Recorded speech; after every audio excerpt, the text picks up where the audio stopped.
In this video, we'll be integrating from 0 to infinity of ln of 1 plus x over 1 plus x quantity squared.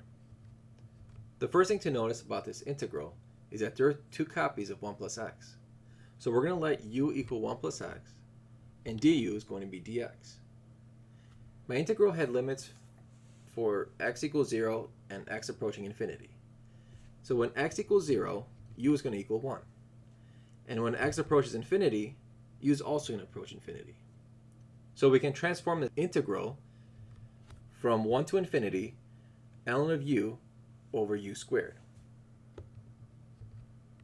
At this step, we've already done the u substitution. So the next logical approach is to use integration by parts. We want to find a good candidate for f and dg. F should be something easy we can take the derivative of, and dg should be something simple that we can integrate. It makes more sense to let f be ln of u, because if we let dg be ln of u, we would have to find the antiderivative, and that'll be u ln u plus u. So that's too complicated. So we'll let f be ln of u, and so dg will be 1 over u squared du. df will be the derivative of ln of u, which is 1 over u du, and g will be the antiderivative of 1 over u squared, which will be negative 1 over u. Integration by parts says multiply f with g. So that will be negative ln of u over u.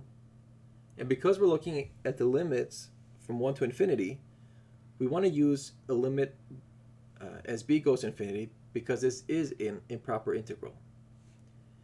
And now we're going to subtract it with the integral g times df, which we have two negatives will make a positive, and that will be 1 over u squared du. We're going to use the fundamental theorem of calculus, and we're going to plug in b, and then when we plug in 1, we get 0. So we're going to ignore that value. And we're going to find the antiderivative of 1 over u squared to get negative 1 over u, which in this case, because we're looking at infinity, we're going to use an improper integral, and we're going to plug in 1 as the bottom limit. So this is limit as b approaches infinity of negative 1 over b plus 1. For the first limit, we get negative infinity over infinity, and here we would have to use L'Hopital's rule. So we take the derivative of the top, which is 1 over b, and the derivative of the bottom is just 1. So that's the same thing as finding the limit as b approaches infinity of negative 1 over b. And the second limit, 1 over b is going to go to 0 as b approaches infinity, so the limit was just 1. Finally, the limit as b approaches positive infinity of negative 1 over b is 0, so my final answer is 1.